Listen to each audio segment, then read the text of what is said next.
Welcome to the agenda of this secret organization.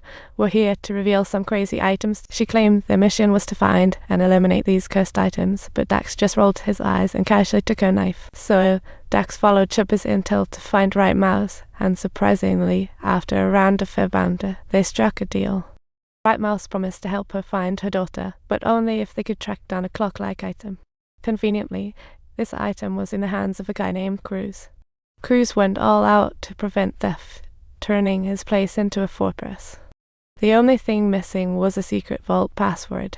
But Dax easily found a loophole by sneaking in through Cruz's castle door, and even had the annoying security chief taken care of. However, despite their efforts, they couldn't find that magical clock anywhere. So, they focused on the vault, but time was running out. Dax grabbed an axe and started smashing the wall like a lumberjack. Dax remembered a sealed passage on the blueprints, and Cruz arrived with his minions.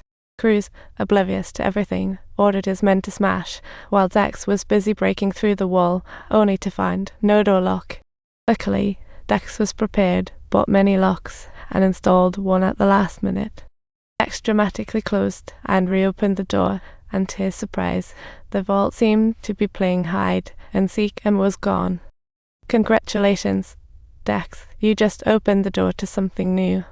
You did it. Back to reality, he looked helplessly at Right Mouse, thinking, what a joke, and turned to leave. The Right Mouse, unable to defend himself, wouldn't give up and tried a ballpoint pen sneak attack. Surprise! Plot twist. All powers disappeared in this room, and Dax ultimately tossed Right Mouse out to the quickly arriving Cruz. Just when everyone was at a loss, a call came from Huang Mao, who greedily wanted the key after hearing about its magical properties. As a result, he shot Chubby in revenge and forced Dax to hand over the key. Dax had no choice but to pretend to hand him the key, but actually hypnotized Huang Mao with his knife. Suddenly, his wife collided with Huang Mao and made everything more complicated. What a twist. In the end, Huang Mao woke up and called the cops, transferring the blame for Chubby's death onto Dax. Dax pondered for a long time in that room and decided to find Cruz. He told Cruz he just wanted to find his daughter. Don't lock me in a box.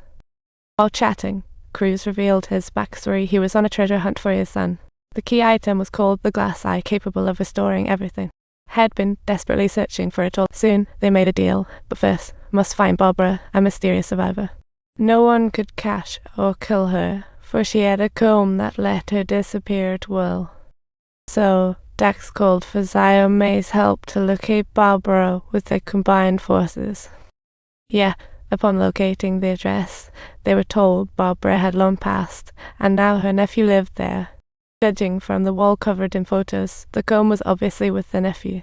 And this scene was definitely not edited. Just as she reached her door, she was greeted by Dax's arrival. Dax instantly recognized her as Barbara's nephew, but when he called out her name, she evaporated and Dax chased after her but was played with instead. That comb could freeze time. Finally, using the key to appear behind her, Dax caught her and dragged her into a barber shop.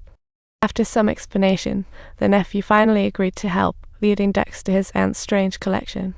Surprisingly, it's a pile of odd photos, one with a Mexican place name. Dax tested it with a lighter, and to his surprise, the photo hadn't been damaged at all. While chatting, the nephew got shot in the pulmonar. Mysterious people followed Zio May here. Talk about bold. Dax had a brainwave and used the comb's special ability to repeatedly freeze time, taking care of their pursuers. Finally, when Dax returned the comb to the nephew, she surprisingly refused, claiming she was done being hunted. In the end, he handed the comb to Zio May and headed it over to Curly. Dax pulled out the photo and asked what secrets lay hidden in that place.